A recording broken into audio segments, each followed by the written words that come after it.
At a certain point, rehabilitation following a major medical procedure has to transition from a controlled environment like a rehabilitation hospital to the real world, and that can be really scary for both physical and mental reasons.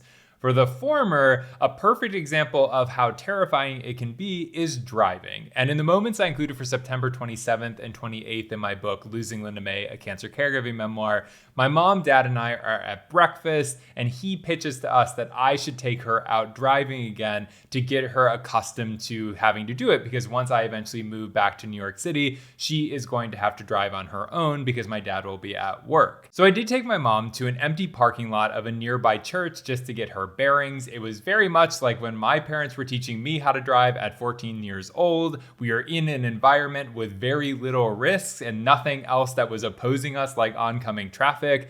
But even then, it was really nerve-wracking because we didn't know if my mom's body would fail her in this moment. For example, if the muscles in her right foot were not strong enough to have the nuanced control over the accelerator, which, as a reminder, that foot was paralyzed a couple months prior due to a subdural hematoma, then we could veer into a light post, we could veer into a tree, we could veer into the church, we could veer into oncoming traffic, and that would cause us bodily harm, our vehicle harm, our surroundings harm.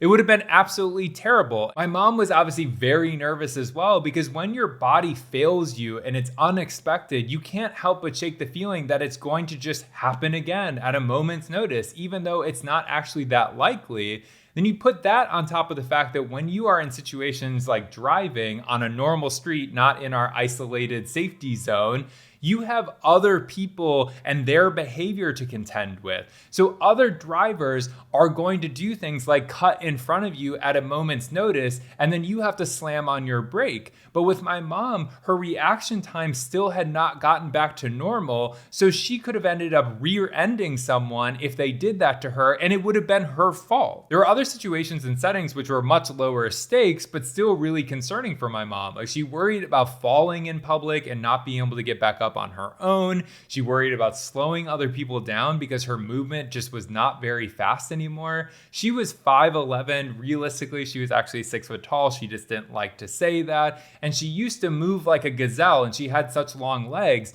but now they were an impediment to her because she had to move that weight around in her lower body, and her foot was dragging. It didn't have the lift that it used to have. And so she was walking very slow, and she was pretty unsteady. So she was always worried in settings with other people that she would hinder them or make a fool of herself or hurt herself by falling. She was a tall woman. She had a lot of gravity working against her. Needless to say, the physical limitations and the fears really took a toll on my mom mentally. She started to become more reclusive just as a way to avoid the risks of being out. And this really contributed to her general unhappiness, though. This was so far removed from her pre-cancer self, who used to always be out shopping, always going to the grocery store, always running errands. She always was on the move, and now she was just cooped up in the house. This is why my dad and I were so concerned about my mom's oncologist telling her that she could go off of her antidepressant. We thought that would just make everything even worse.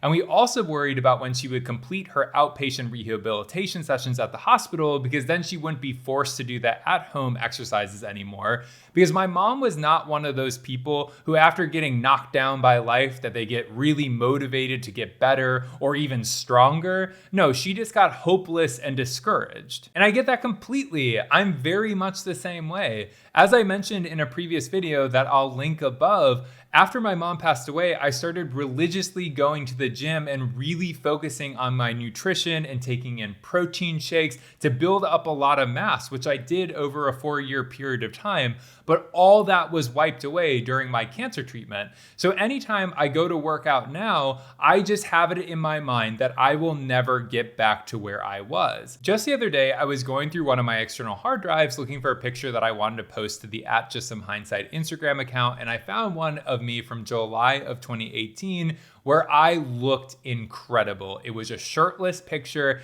and my body looked amazing. Of course, at the time, my body dysmorphia was firing on all cylinders, and I didn't even post it on Instagram because I thought I looked terrible. But now when I look at it, I just feel like, wow, I wish I could have it again.